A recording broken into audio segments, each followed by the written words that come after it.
L'heure du mystère, une émission de Germaine Beaumont. Aujourd'hui, compartiment 7, coin fenêtre, film radiophonique de Francis Didlot. Réalisation, Georges Perrault.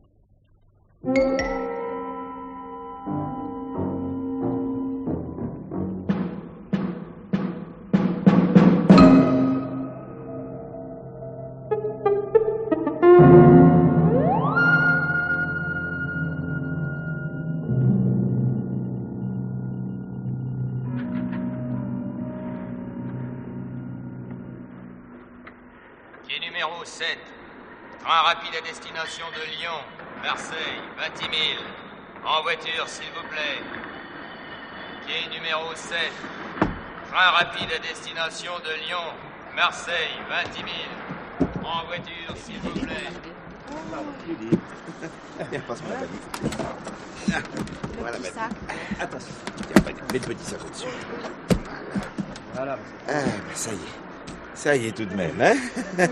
Qu'est-ce que je te disais, maman, que nous arriverions à nous caser tous les quatre? Et tous les quatre ensemble. Oh, t'es épatante, pas. Toujours le père la confiance, toi.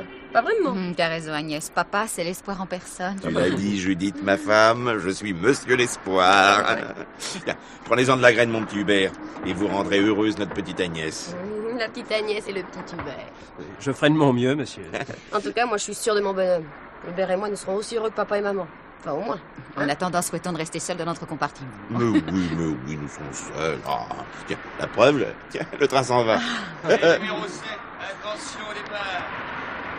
Ah, ben voilà, nous sommes seuls. Et seuls jusqu'à Cannes, hein. Je vous le garantis. Bon, allez, on s'installe, hein.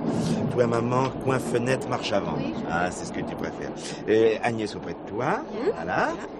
Alors nous les hommes, on se met en face. Et puis, ça vous gêne pas, je pense, Hubert, d'être en marche arrière? Oh bah bien sûr que non, monsieur. Et vous gardez le coin, hein. Ah, j'y comptais.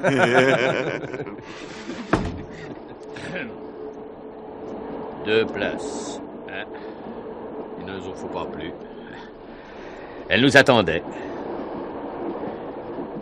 Mesdames, messieurs. Eh ben, entre, Céline. Qu'est-ce que tu fais dans le couloir? Oui. Il y a des vêtements sur le fauteuil. Ces places sont libres, madame? Je crois. Mais tu parles qu'elles sont libres. Hein? On laisse une paire de gants, mais un livre ou des journaux, histoire de faire du volume. Allez, passe-moi ta valise. Dites, jeune homme, s'il vous plaît, voulez-vous m'aligner ce sac, hein? Chacun son espace vital, hein? Voilà qui est fait, monsieur. Merci. Là. Bon, comme ça, ton manteau, Céline. Oh, installe-toi, bon sang, on dirait toujours que t'as peur de ton ombre. J'attendais que tu aies choisi ta place, Émile. Ouais. Bah, évidemment, j'aurais aimé le coin fenêtre, mais... À moins que madame ne me le cède, Tant pis. Je me contenterai du coin couloir.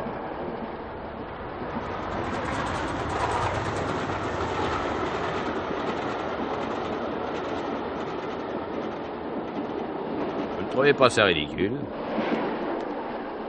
Nous voici tous les 6 appelés à passer la nuit ensemble. Et nous nous regardons comme si on venait de jeter 2 chats dans une cage avec 4 chiens. Ça ne va pas jusque-là, monsieur. La vérité, c'est que nous 4, on est ensemble. Et à côté de nous, il y a 2 personnes qu'on ne connaît pas. Totalement étrangères, quoi. Oh, étrangère. Vous avez beaucoup d'esprit, petite madame. Mademoiselle. Je suis son fiancé. Ah ben, vous voyez, nous faisons connaissance. Oh, peut-être désirez-vous que je me présente? Non. Ah si, voyons, allez, soyons régence. Je m'appelle Émile Léonard et je dirige un bureau de marketing. Madame est mon épouse, Céline de son prénom. Un couple légitime et respectable. Qu'en pensez-vous, monsieur? À vrai dire, rien. Mais en somme, vous vous refusez à désarmer. Monsieur Émile Léonard, si tel est votre nom, nous désirons rester entre nous. C'est simple, non? Oh, combatif, le fiancé. Félicitations, mademoiselle. Je m'en passe, monsieur. Charmante famille. Écoute, Émile, laisse ces gens. Enfin, qu'est-ce que tu as Oh, fiche-moi la besoin? paix, Céline, s'il te plaît, hein. Avec mon restaurant, le bar est ouvert. Tu viens, Agnès? Oh, que oui. Et vous deux? Non, non, non, allez les enfants, je vais essayer de dormir, moi. Oh, toi, papa. Non, non, je reste avec ta mère. Non, mais à tout à l'heure, prenez votre temps. Et dis-moi bonsoir, fillette. J'aurais pas besoin de chercher le sommeil. Voilà. Le train, ça me berce. Bonne nuit, papa chéri. Bonne nuit. Bonne nuit, maman. Non, je... S'il vous plaît, monsieur, retirez vos pieds du passage. À tout à l'heure, mademoiselle.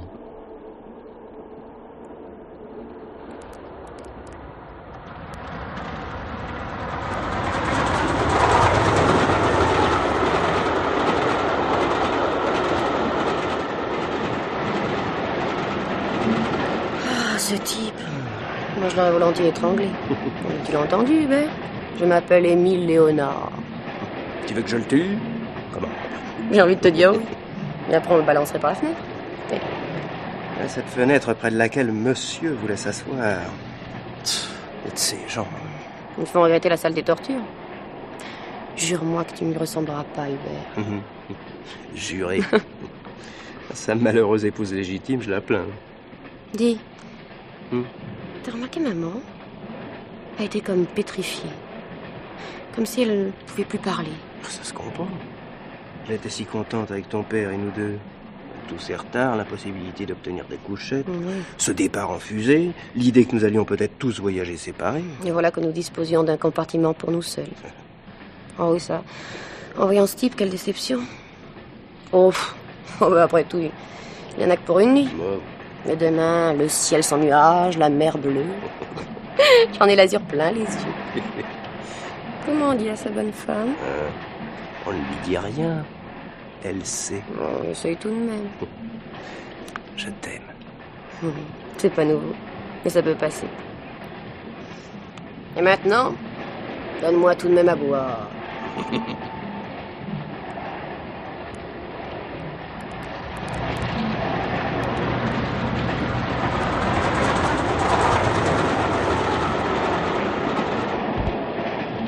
Vous permettez, madame, que on éteigne le plafonnier?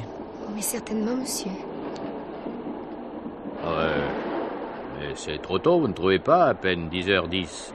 Ma femme désire se reposer. Oh, pardon. Non, c'est drôle, mais... j'ai l'impression de vous connaître. Moi, monsieur? Oui, oui, et aussi madame. Je sais pas où, je sais pas quand, mais... Ah, nous nous sommes sûrement rencontrés. Je crois pas. Non, tu dois faire erreur, Émile.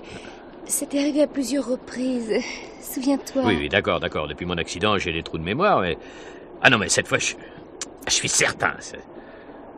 Mais où s'est-on vu avant aujourd'hui?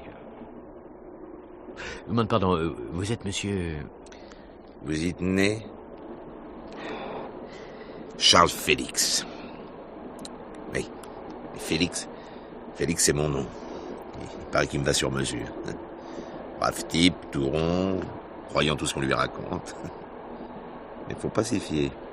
Ah, monsieur Félix. Ah, un homme heureux, quoi. Ah, et madame et votre fille, comment... Agnès, n'est-ce pas? Ah, joli prénom. Bientôt mariée, Agnès. Où vous ai-je rencontré les uns et les autres, hein? Non, pas le fiancé, non. Non, mais vous surtout, madame. Vous ne vous rappelez pas? Je suis même certaine du contraire. Je ne vous ai jamais aperçu. Ah. Jamais. Ni en train, ni ailleurs. Ah. Qu'est-ce que vous faites comme métier, monsieur? Philatéliste. J'ai un magasin. Oh là, intéressant, les timbres-poste. Voilà un genre de ressource qui offre peu de signes extérieurs de richesse. Ah, je vous félicite, monsieur Félix. Une profession indépendante, libérale même. Oui, vous travaillez tout en rêvant. Madame Félix vous seconde, j'espère. Non, je ne travaille pas. Je n'en suis pas moins fatiguée. Et je vous le demande, monsieur, qu'on se taise un peu. Émile, tu devrais... Ah, écoute, une fois pour toutes, Céline, je sais ce que j'ai à faire. Hein. Non. Dormez, madame.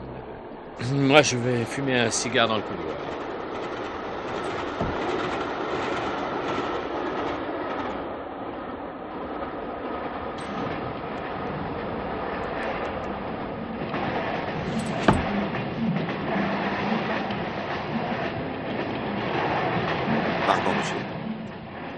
c'est vous.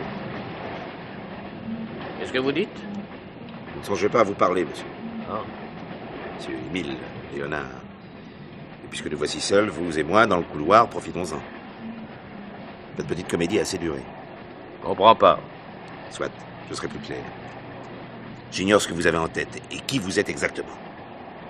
En tout cas, votre attitude, vos exigences, ce prétendu souvenir d'une rencontre antérieure, tout ça me déplaît. Je vous ai averti, les bons types sont ceux justement dont les colères éclatent à l'improviste et sont difficiles à maîtriser. Voilà un conseil. N'abusez pas. Je saisis de moins en moins, monsieur Félix. Enfin, nous voilà dans ce compartiment, face à face. Et d'emblée, vous me traitez en ennemi. Qu'est-ce que je vous ai fait? Mais rien. Je reconnais rien encore. Mais qu'est-ce que vous méditez? Tout est là. Bon, je vous laisse, monsieur. Je vais voir le contrôleur. Peut-être me dénichera-t-il tout de même une place ailleurs. Ou une couchette. Ah, pour vous, monsieur Félix, ou pour moi? Pour ma fille. D'ici mon retour, ne soyez pas tenté De quoi? de changer la face du destin.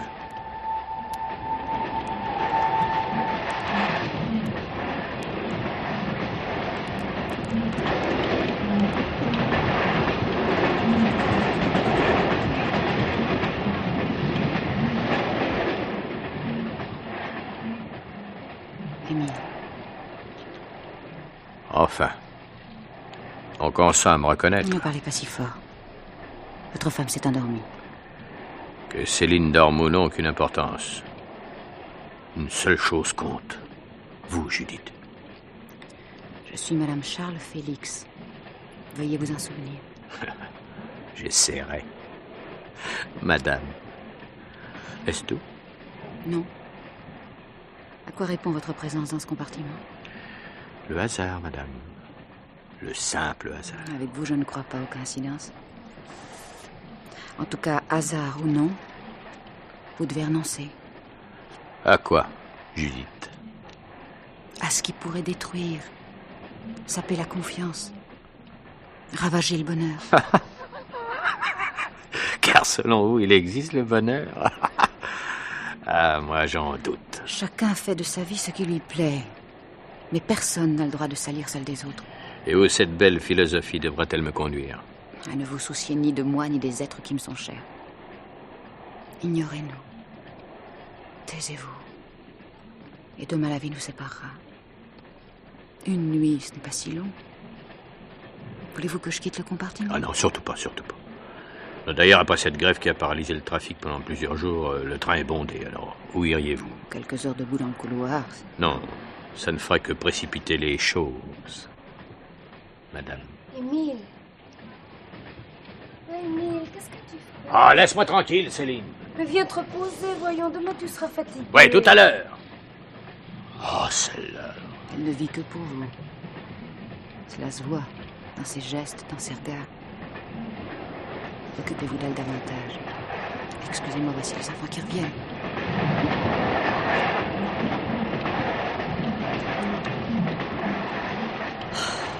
Mince, il est encore là, ce mec? Va toujours, Agnès, on l'ignore. Alors, déjà fini, jeunes gens, votre idylle?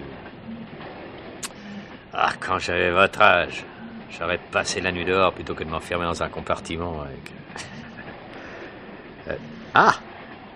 Ah, voilà la nouvelle technique, hein. On refuse de répondre au monsieur. Je vous déplais tellement, Agnès. Dites, vous êtes tombé sur le bol? Vous avez envie que je vous casse la... Bon, vous avez compris? Oh, très bien, petit chevalier servant. Bon, bah alors débarrassez-moi le plancher, tous les deux. Un instant. Il faut en finir, Hubert. Qu'est-ce que vous voulez, vous? Annoncer la couleur. Ouais, mais je ne veux rien du tout. Je vous regarde. J'admire votre gouaille, votre façon d'attaquer l'existence. Je ne vous laisserai pas faire, vous. Hein. Écoutez, pour le cours de psychologie, vous repasserez. Mais je veux savoir. Vous vous êtes installé dans notre compartiment parce que vous aviez une idée en tête. Laquelle?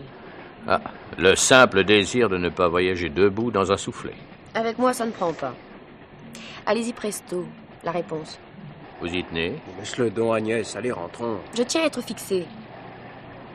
Vous connaissez papa? Oh, oui et non. Eh bien, retiens-moi, je vais... Ah, telle bagarreuse, cette petite. Vous savez, vous ferez bien de vous méfier, jeune homme, hein? Sinon, elle vous mènera en laisse. Mais vous ne ressemblez pas à Monsieur Félix, mademoiselle Agnès. Ne parlez pas pour ne rien dire. Où avez-vous rencontré mon père? Et pourquoi et comment? Jamais à la maison, personne n'a prononcé votre nom, Monsieur Léonard. Ah, l'ingratitude est humaine. Traduction. On vous devrait quelque chose? En effet. Je n'en crois pas un iota. Libre à vous. Tout ce que vous dites, ça n'est que mensonge. Vous avez une combine, quelque chose qui pourrait détruire. Mais quoi et pourquoi? Vous avez toute la nuit pour réfléchir. Et pour trouver. Mademoiselle Agnès. Appelez comme vous le faites, ça relève encore de votre plan. Eh bien, si vous croyez m'atteindre, retenez que je me moque de vous et de vos manigances. Qu'avez-vous découvert qui pourrait nuire à mon père? Je l'ignore. Ou plutôt, je pense que c'est faux. Que tout n'est qu'invention de votre part. Comme si vous agissiez pour le seul plaisir de faire le mal. Lucifer, en somme. Hein? Mais qui était Lucifer? L'archange préféré. Oh, bien Hubert Saint-Dingue. Oui, peut-être. Oh, mademoiselle. Oh, vite, j'ai sommeil. Ah non, c'est de votre âge. Moi, je dors mal, très mal. Oui, surtout assis près de la porte. Oui, réveillé par les allées et venues. Si on pouvait me céder le coin fenêtre... Non, vous faire un cadeau à vous, non. Ben pourquoi pas? Non, mais je suis malade, vous savez. Comptez pas sur nous pour vous soigner.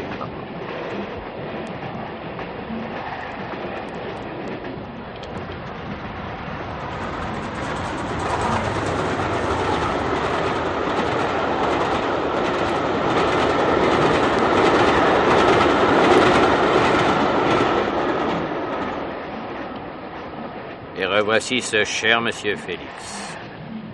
Si j'en juge d'après votre mine, votre petite expédition dans les couloirs a été bénéfique. Jugez très exactement le contraire. Quoi? Vous n'auriez pas découvert une couchette? Pas même une place libre, ailleurs? Un partout complet. Ainsi, nous sommes condamnés à achever la nuit côte à côte. Je me demande quelle satisfaction vous y trouvez. Cherchez. Tiens, c'est tout juste le conseil que je viens de donner à mademoiselle Agnès. Vous avez parlé à ma fille? À votre fille, oui. Si je me maîtrisais pas... Ah, mais vous vous maîtrisez. Ben, comment, vous me quittez déjà? Oui, moi je vous entendrai, mieux ça vaudra. Non, ne refermez pas la porte. Je rentre aussi. Tant pis.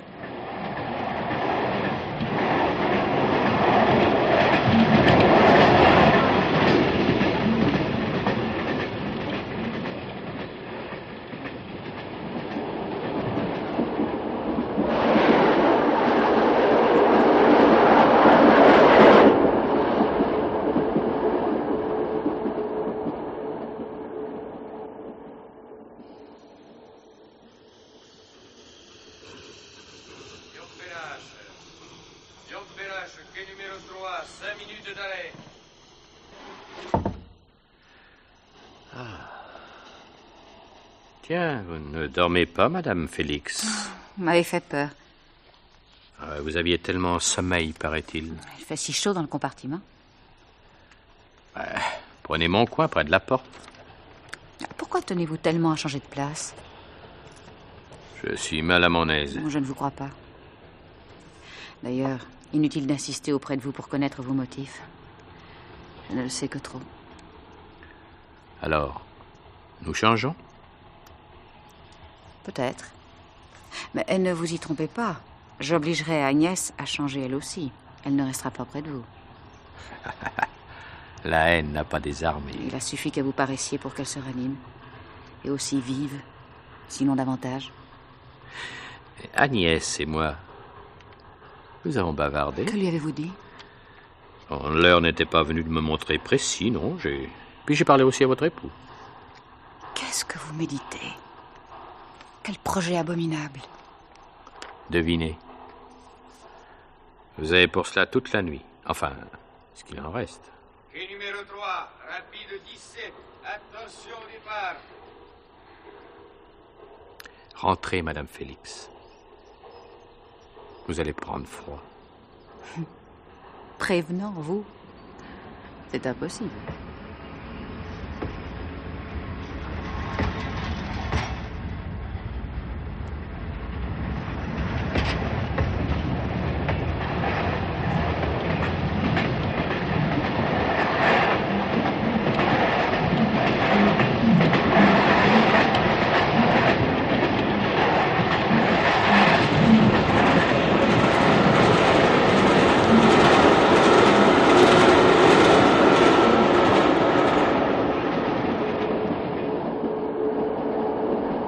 Oh non, non!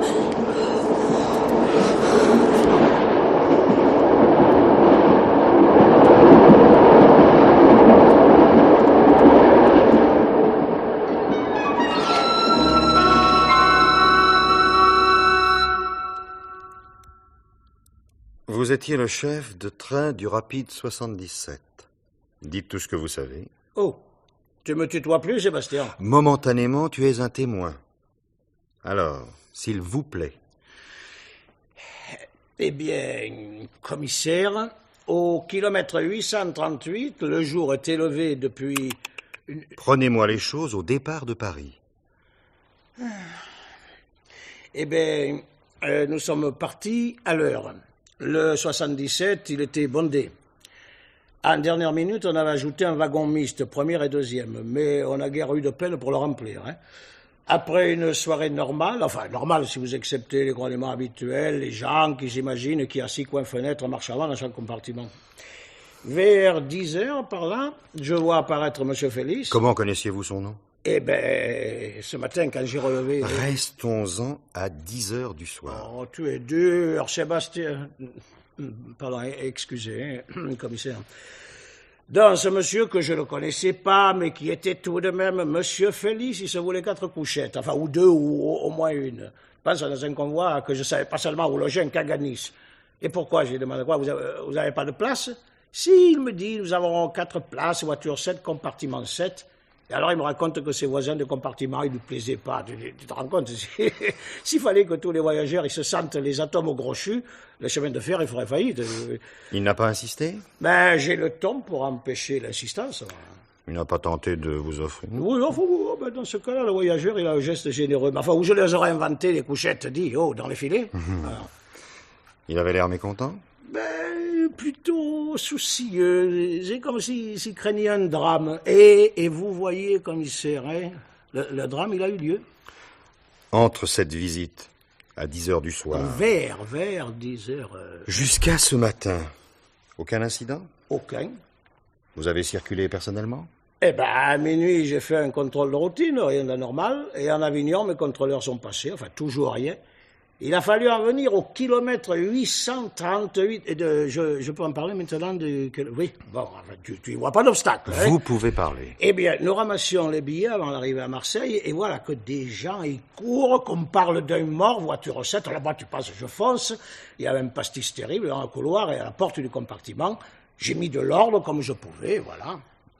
Qui y avait-il dans le compartiment? Eh bien, le voyageur, là, le monsieur qui m'a dit à ce moment-là qu'il s'appelait monsieur Charles Félix et que le mort, ce serait un monsieur Léonard. Et puis, il y avait la famille, il y avait madame Léonard, enfin, il y avait du monde. Chaque fauteuil était occupé. Mais je ne t'ai pas dit que le train, il était plein, non? Donc, un mort, monsieur Félix... Ouais. Et 4 personnes. Eh ben oui, j'ai noté les noms sur mon carnet, là, tiens. Madame Félix et sa petite, monsieur Hubert Grandy et madame Léonard, ça fait 4. Alors 4 et 2, 6, ça fait tout le compartiment 7, quoi. Quand avait-on découvert la mort de monsieur Léonard? Eh ben peut-être 10 minutes avant. La jeune demoiselle elle avait eu un peu le désir de voir le soleil sur la mer, on a levé le store. Qui? Qui? Elle va savoir. J'y compte, en effet. Et comment a-t-on constaté la mort? Eh bien, ce serait madame Félix. Elle a crié et ça a fait le gâchis. Là, il aurait mieux valu qu'on s'en aperçoive qu'en gare de Marseille. Enfin, encore heureux qu'ils aient pas tiré la sonnette d'alarme. Personne n'y a songé? Eh bien, commissaire, il faut que vous sachiez une chose. Quand le voyageur, il songe à tirer l'alarme, c'est qu'il est déjà pendu à la poignée et que le mécanicien, il a bloqué les freins. La pensée suit le réflexe, quoi. Et là, il n'y a pas eu de réflexe. Parfait. Je vous remercie. Bon, vous n'avez plus besoin de moi, commissaire? Non. Non. Eh ben, tu peux te vanter de ne pas te conduire gentiment. Un ami de 30 ans. Enfin, il est vrai que tu as changé. Jusqu'à parler pointu. Et tout ça parce qu'il y a eu un mort dans mon convoi. L'ennui, vois-tu, c'est qu'il n'est pas mort naturellement.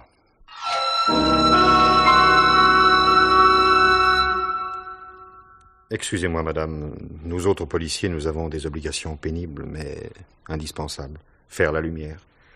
Et souvent, il nous arrive de méconnaître la douleur. Oui, je comprends. Enfin, je ferai de mon mieux pour vous aider, mais... N'y pensez pas.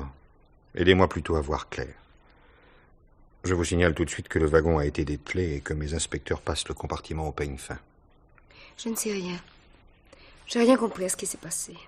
Répondez simplement à mes questions, même si elles vous semblent incohérentes. Vous étiez la femme d'Émile Léonard. Légitime? Nous nous sommes mariés il y a une quinzaine d'années. Des enfants? Non. Les papiers de votre époux indiquent industriel. Quel genre? Oh, il l'a été. Autrefois, sans réussir. Depuis, il a fondé un bureau de marketing. Quel marché il étudiait? Je ne sais pas. Voyez-vous, Émile m'a toujours tenu à l'écart de son travail. Pour moi, il faisait des affaires, enfin, toutes celles où il parvenait à se glisser. Il téléphonait constamment, même de nuit. Un jour, je me suis risquée. Mais enfin, Émile, qu'est-ce que tu vends? Rien et tout, il m'a répondu. Peut-être se méfiait-il de mes remontrances. J'étais plus âgée que lui. 9 ans. Alors il m'est arrivé de le gronder, ça ne lui plaisait pas. Je suis pas un bébé, disait-il. En somme, il pouvait vendre des layettes comme des armes, des stupéfiants ou des parfums. Vous n'en auriez rien su. Ben, c'est un peu ça, oui. Et avec une comptabilité aussi sommaire que possible. Il avait des calepins. Je les ai feuilletés, des notes, des chiffres. Enfin, lui seul pouvait s'y retrouver. Pourquoi n'avez-vous pas eu d'enfant? Je ne pouvais pas. D'ailleurs... Oui. Cela vaut aussi bien. Je crois, oui. Vos compagnons de voyage cette nuit, les connaissiez-vous? Non. Vous ne manquiez pas d'argent? Dans les débuts de notre mariage, heureusement, j'en avais un peu. Moi. Puis ensuite, nous avons été à l'aise. Le prix d'un wagon-line ne vous aurait donc pas paru excessif? Oh, sûrement pas. Je l'ai dit à Émile, mais il m'a pas écouté. Enfin, il est vrai que jusqu'au dernier moment, nous ignorions même si nous allions partir. Vous ne le saviez pas, vous seul? Ou tous les deux? Nous devions partir, c'était convenu, mais... Quand? Émile m'a dit, tiens-toi prête. C'est tout. Pour une affaire de marketing. Curieux, vous ne trouvez pas? Je n'ai pas d'avis. Vous vous entendiez bien? Un couple comme d'autres où la femme est plus âgée. Résigné. Il faut accepter les êtres tels qu'ils sont. Que s'est-il passé cette nuit? Rien. Sinon qu'Émile a essayé de lier conversation avec nos voisins. Écoutez, demandez-leur ce qu'ils ont pensé de son insistance. Votre opinion a son prix. Surtout pour expliquer le crime. Émile était en quelque sorte toujours aux aguets, dans la rue, en voyage, à l'hôtel, en vacances, partout il guettait l'occasion. Enfin, au besoin, il la faisait naître. L'occasion? De quoi?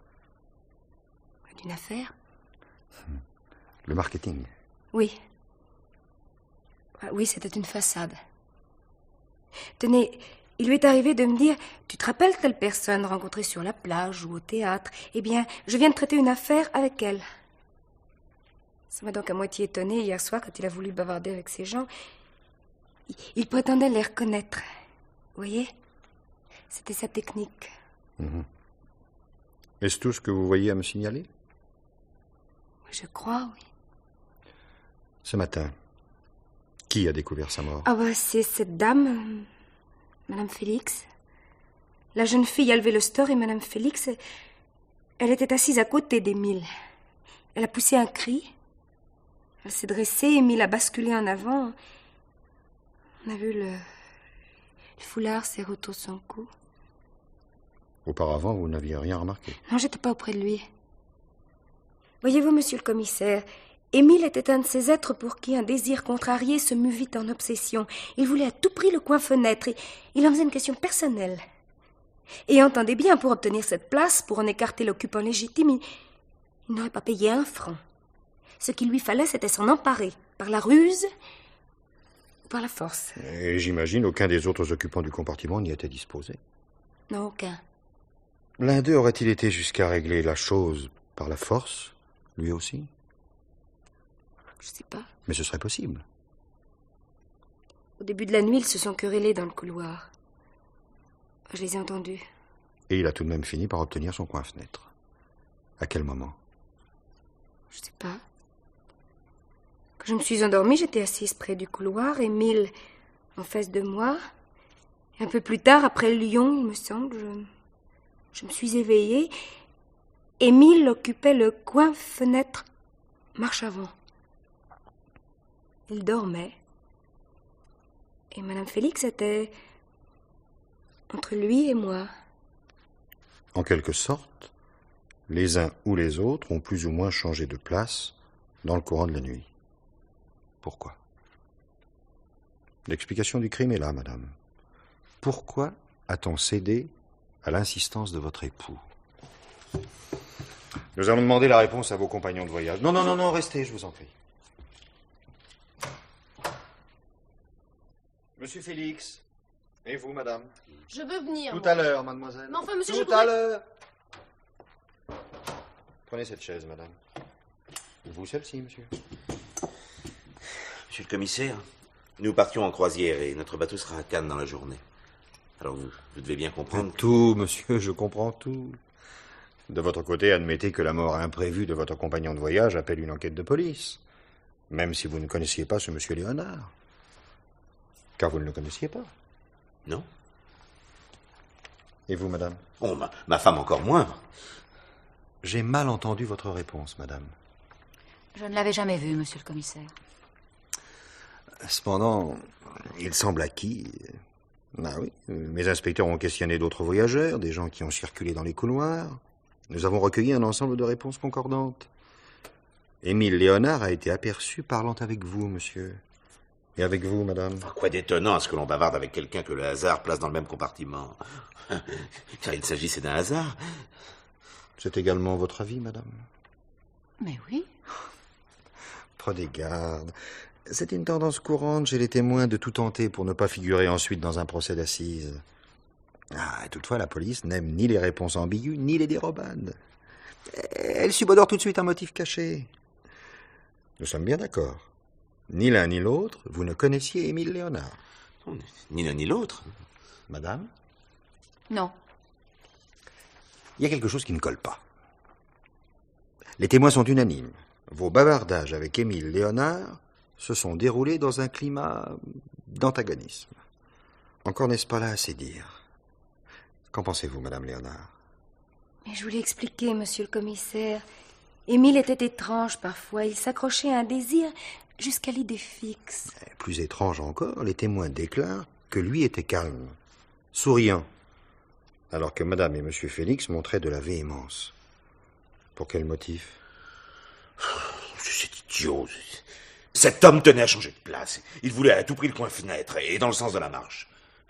Le fauteuil où se trouvait ma femme, quoi. Dans ce cas-là, on dit non. Et cela ne va pas jusqu'à des propos aigres-doux. Encore moins de la part de vos enfants. Que voulez-vous dire, monsieur le commissaire? Que votre fille et son fiancé se sont rendus au bar, qu'il paraissait agacé, elle surtout. Les serveurs ont surpris des mots comme « ce type, il mériterait », etc. Ne serait-ce pas une allusion à cet insistant monsieur Léonard? Agnès aurait dit. Oui, madame.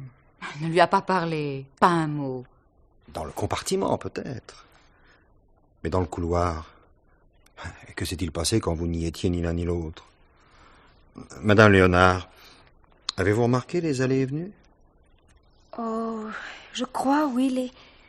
Les deux jeunes gens sont sortis pour se rendre au bar et ensuite, séparément, monsieur et puis madame. Séparément, monsieur Félix? Non, c'est bon. Je dois vous avouer quelque chose. Merci. Non, ne vous réjouissez pas, je ne vais pas vous annoncer. C'est moi qui ai étranglé ce voyageur inconnu, non. Non, voici l'explication de mon attitude.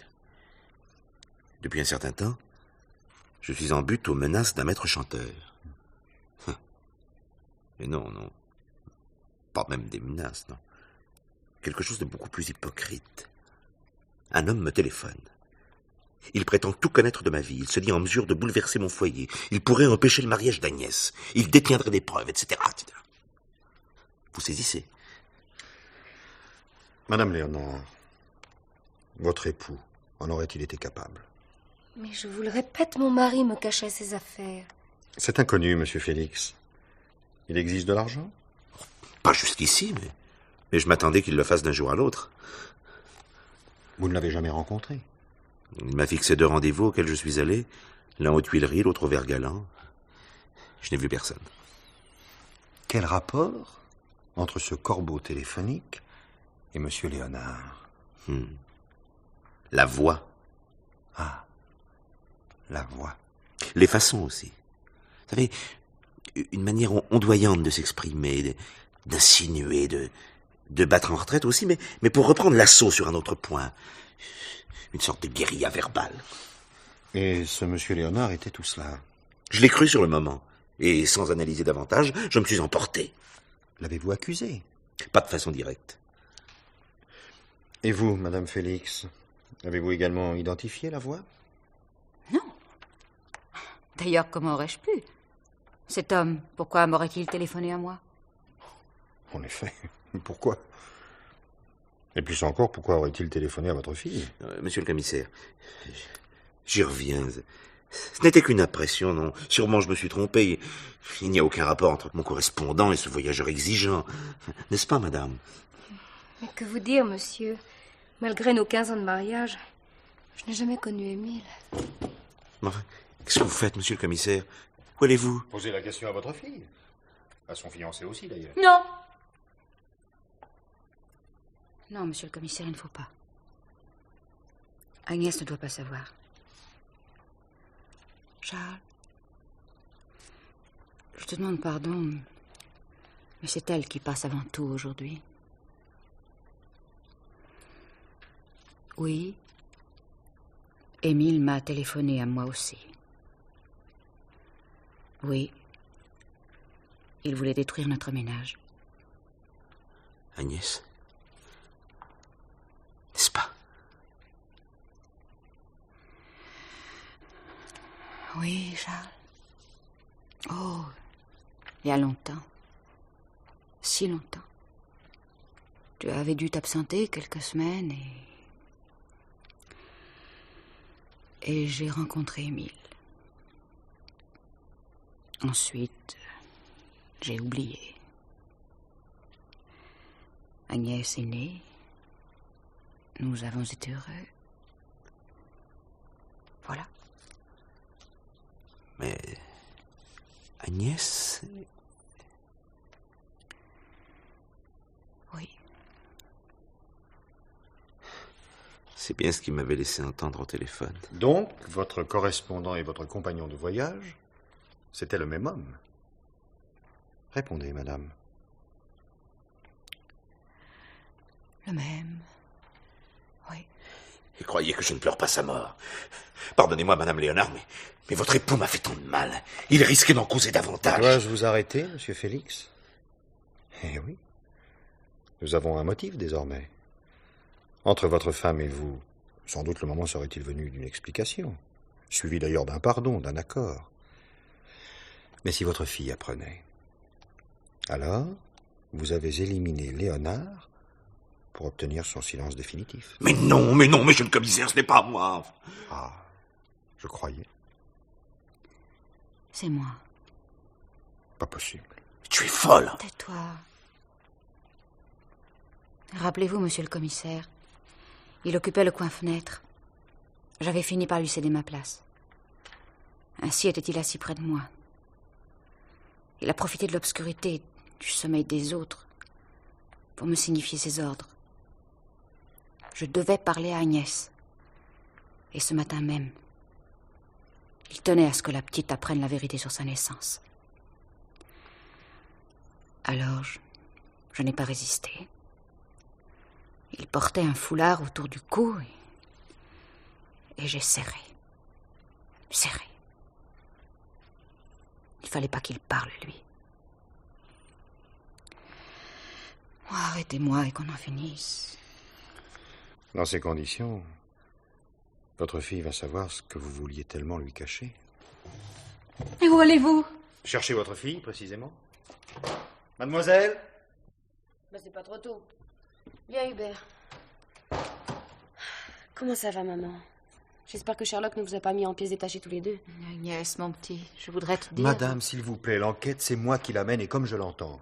Voilà un homme comme je les aime. Net, sans bavure et sans cœur. Tâche de ne pas lui ressembler, Hubert. Agnès, ici, tu sais, on a intérêt à modérer son Fini langage. les apartés, les déclarations d'intention. Merci. Avant tout, que je vous rappelle les places que vous occupiez dans le compartiment, non au moment du crime, mais quand celui-ci a été découvert. Dans le sens de la marche coin-fenêtre, Léonard.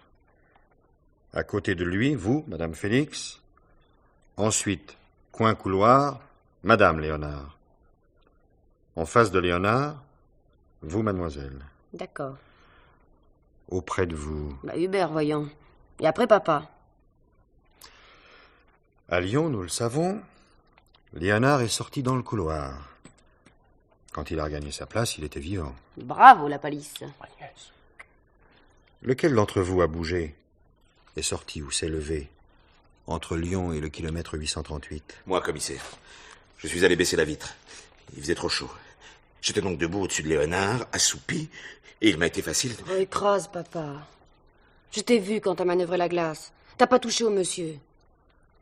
Tandis que moi... Vous? Parfaitement. Quick. Et le vilain chat était mort. Signé Agnès. Mais tu perds l'esprit. N'écoutez pas Agnès, monsieur le commissaire. Elle s'accuse pour éviter que vos soupçons ne s'égarent sur d'autres. Sur vous peut-être, jeune homme. Sur moi, oui. Qu'est-ce que tu racontes? Taisez-vous. Vous voudrez bien, les uns comme les autres, ne répondre que si je vous questionne. Monsieur Félix, c'est vous qui avez étranglé Émile Léonard? Oui. Vous devez comprendre. Plus tard, les explications. Je ne veux qu'un oui ou un non. Mademoiselle, vous qui étiez assise en face. Tais-toi, Agnès. Taisez-vous, vous-même, le fiancé, votre tour viendra.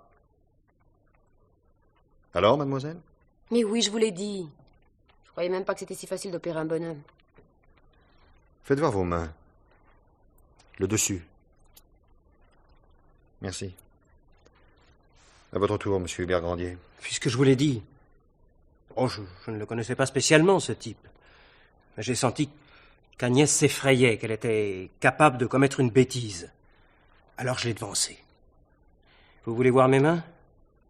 Qui vous a griffé comme ça? Devinez.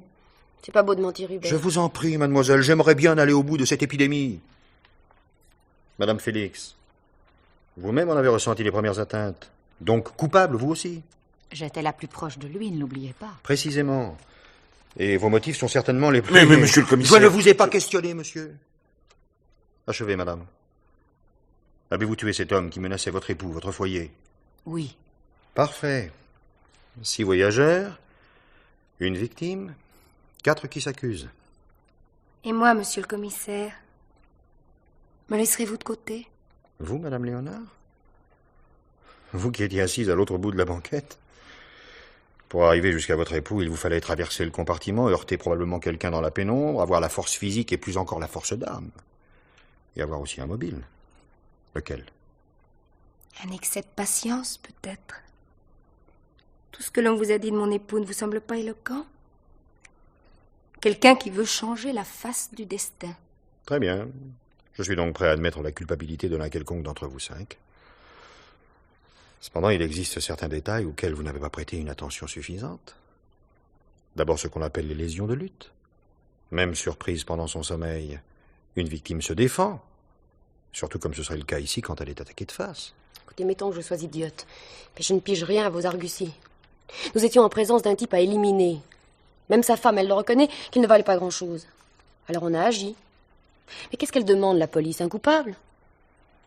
Choisissez, commissaire. Mais choisissez bien. Tais-toi, Agnès, mon petit. Mais laisse-la donc bavarder, maman.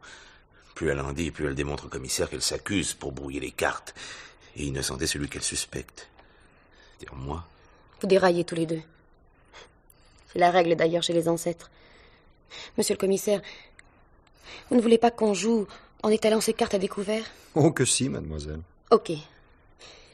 Eh bien, j'étais au courant pour ce type. Bon, je t'en supplie, maman, sois moderne. T'as eu un pépin quand t'étais jeune. Papa a arrangé les choses et endossé le chèque. Mais qu'est-ce que vous voulez que ça me fiche? Les parents, c'est ceux qui élèvent, qui se font du mourant quand on est malade, qui pensent tout le temps à votre bonheur, qui vous engueulent aussi. Et oui, c'est ça, les parents. Lui, ce type, c'est le gâchis qu'il visait. Mais peut-être du fric pour la boucler. Agnès, C'est un type qui a essayé de démolir tout ce que j'aime. Il m'a téléphoné un jour. À toi? Pourquoi n'as-tu rien dit? Et Hubert? Elle compte pour 0, alors?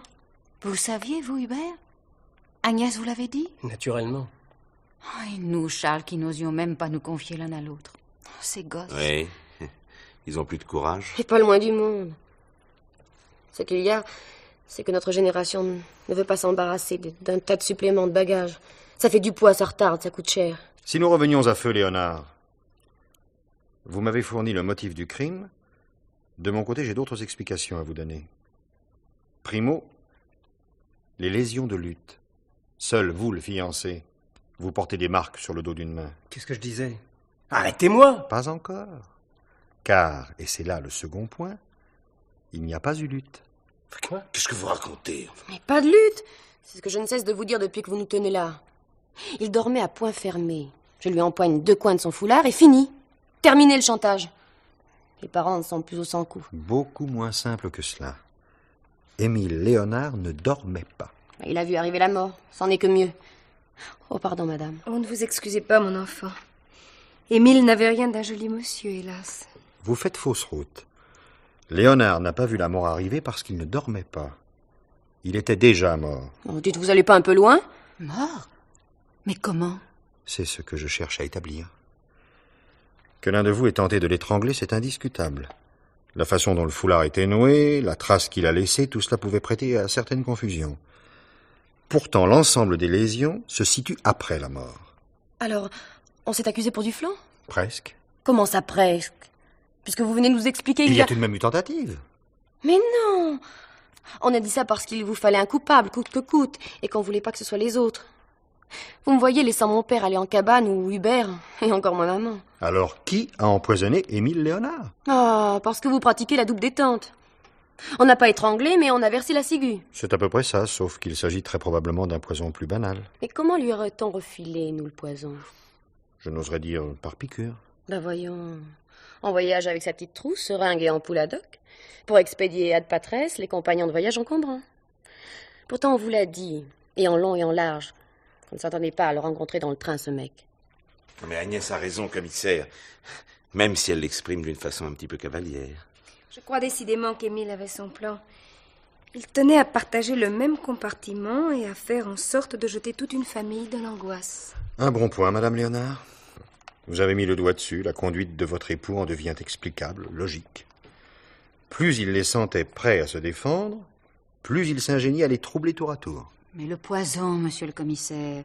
J'étais assise près de lui et je vous jure bien... Parce que maintenant, vous vous défendez d'avoir tué. Mais comment aurais-je pu? On ne fait pas boire une drogue à quelqu'un contre sa volonté. Vous ai-je dit qu'il s'agissait d'une drogue à boire? Je ne sais pas, moi. Une drogue, une pilule... Enfin, un poison quelconque. Oh, et puis fichez la paix à maman. Vous croyez qu'elle n'en a pas assez enduré depuis que ce mauvais bouc s'acharnait à ressusciter un passé dont elle ne voulait pas? Je ne crois qu'une chose, c'est qu'on a exécuté Léonard. Qu'il ait été un chien enragé, possible, mais il me faut l'exécutant. Ben, nous sommes 5. Tirons à la courte paille. Inutile. J'en reviens toujours à la question. Comment et quand a-t-on drogué Léonard? Aucune idée. À qui appartient la bouteille thermos que l'on a trouvée dans le compartiment? Celle-ci. Pas à nous, hein? N'est-ce pas, maman? Non. Non, ne cherchez pas. Émile avait souvent soif dans le courant de la nuit et il l'emportait toujours en voyage. Sage précaution. Et c'est vous, madame, qui la remplissiez avant le départ? Parfois, mais plus souvent lui-même. Émile était assez maniaque. Maniaque de la vacherie, oui. Agnès. T'as raison, Hub. Je mets la sourdine. Quelle boisson votre mari préférait-il? En voyage, s'entend. Café? Lait, chaud ou froid? Du thé glacé sans sucre. Hier, est-ce vous ou lui qui avez rempli le thermos? C'est moi. J'ai mis du thé. Bizarre. Le thermos contenait encore un peu de liquide. Ce n'était pas du thé. Et quoi alors? De l'eau. Ça ne vous semble pas symptomatique, Madame Léonard? Vous remplissez avec du thé glacé, et celui-ci, dans le courant de la nuit, se métamorphose en eau. Assez douteuse, d'ailleurs. J'ai fait analyser cette eau, et également celle des lavabos du wagon. Même composition. Ben, vous pouvez vous vanter de chercher le mal où il n'est pas, vous. Jeune fille, je cherche le coupable où il est. Celui ou celle qui a drogué le thé. Et quand on a été certain que Léonard avait bu, on a remplacé le reste du thé par de l'eau prise au robinet. Vous, madame, n'est-ce pas? Ne voulez pas qu'il s'en aperçoive quand il se réveillerait. Quoi? Taisez-vous. Madame Léonard, à quel moment avez-vous empoisonné le thé? Ce n'était pas un poison, mais un somnifère. Il fallait qu'il se taise. Peut-être avez-vous eu la main un peu lourde. Je ne sais pas. Je ne sais plus. Je voulais qu'il dorme. À jamais. Donnez-moi votre sac. Vous avez jeté l'étui? En allant au lavabo pour rincer le thermos. Que de précautions pour un simple somnifère. Émile a commis tant de mal dans sa vie. Tant de mal. Quand je l'ai entendu, à sa façon de parler à nos compagnons de voyage, j'ai compris qu'il méditait encore quelque chantage. Je devais l'en empêcher. Laissez-la donc tranquille cette fois. Merci de vos conseils, mademoiselle. Vous pouvez vous retirer, votre fiancé aussi, et vos parents également. Si, allez, j'y tiens. Un inspecteur va enregistrer vos dépositions. Et de la franchise, cette fois. En ce qui concerne le coup du foulard, je ne veux qu'un seul coupable, pour une tentative non punissable. Arrangez-vous. C'était moi. Oui, monsieur Félix, je sais. Vous, le fiancé, à l'avenir, rappelez-vous que des égratignures ne saignent plus quelques heures après avoir été faites. Bonsoir. Eh ben, vous, commissaire, pardon. Viens, Agnès, mon petit, viens.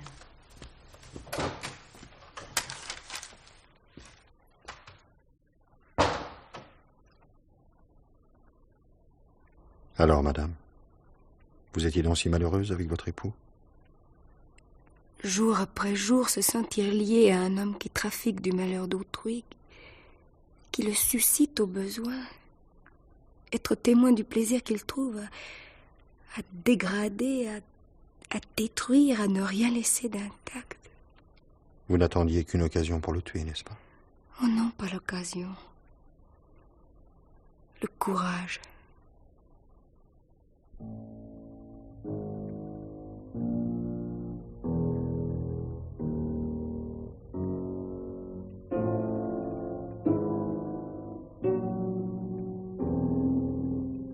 L'heure du mystère, une émission de Germaine Beaumont.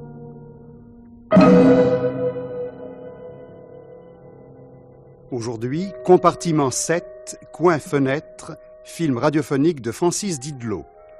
Avec le concours de André Sellier, Sébastien, Caroline Sellier, Agnès, Daniel Ivernel, Émile, Bernadette Lange, Judith, Pierre Pernet, Hubert, Henri Poirier, Charles, Arlette Thomas, Céline, Bernard Valdeneige, l'aboyeur et Henri Vilbert, le chef de train. Bruitage, Joël Noël. Chef opérateur du son, Michel Ristich. Collaboration technique, Monique Germain. Réalisation, Georges Perroux.